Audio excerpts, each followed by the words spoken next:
아이폰 에어가 발표됐을 때 사람들의 첫 반응은 한결같았어요. 5.6mm라니 또 휘어지면 어떡하지? 밴드 게이트로 유명한 아이폰 6의 그림자가 무의식적으로 겹쳤던 거죠.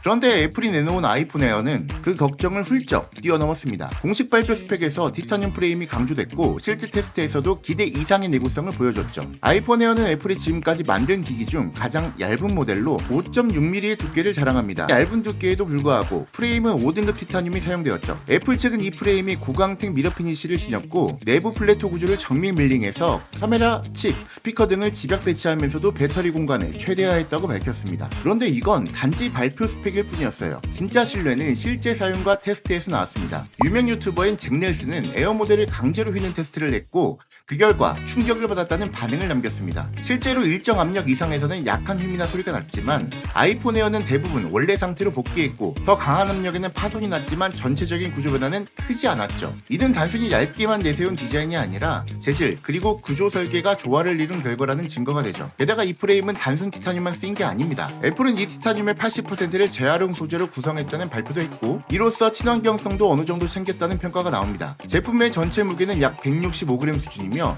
얇지만 가벼움도 동시에 잡았다는 점이 인상적이에요. 그런데 이 아이폰 에어가 보여준 설계 철학이 2026년 출시 예정이라는 폴더블 아이폰에 고스란히 녹아들 가능성이 보입니다. 루머에 따르면 폴더블 아이폰을 펼쳤을 때의 두께는 4.5mm 수준이 될 것이라는 이야기가 있습니다. 사실 이 정도 두께면 아이폰 에어보다도 얇은 수준이죠. 그만큼 기대감도 크지만 동시에 우려감도 엄청납니다. 재질 관련 리포트는 조금 엇갈립니다. 먼저 애널리스트인 제프푸는 폴더블 아이폰 프레임을 티타늄 그리고 알루미늄 혼합으로 설계할 것이라고 예측했어요. 그에 따르면 티타늄은 하중이 걸리는 부분에 알루미늄은 무게 절감을 위해 쓰일 가능성이 크다고 봅니다. 한편 애플 공급망 전문 분석가인 민치고는 조금 다르게 봤어요. 그는 힌지에는 스테인레스와 티타늄 혼합재, 프레임 본체에는 티타늄 위주 설계가 될 것이라고 주장을 했습니다. 정말 흥미로운 점은 이 두 주장이 서로 대척점에 있는 것처럼 보이지만 실제로는 보완적일 수도 있다는 겁니다. 즉 프레임 일부 구간은 알루미늄으로 가볍게 힌지나 스트레스가 집중되는 부위는 스테인레스와 티타늄을 보강하는 방식이죠. 이런 설계가 가능하다면 겉으로는 초슬림을 자랑하면서도 내구성은 폴더블의 복병인 접힘 피로와 크리즈 자국에는 버틸 수 있게 되는 겁니다. 물론 4.5mm라는 수치 자체는 쉬운 목표가 아니에요. 펼쳤을 때의 얇음이 곧 전체 성능을 보장하지는 않으니까요.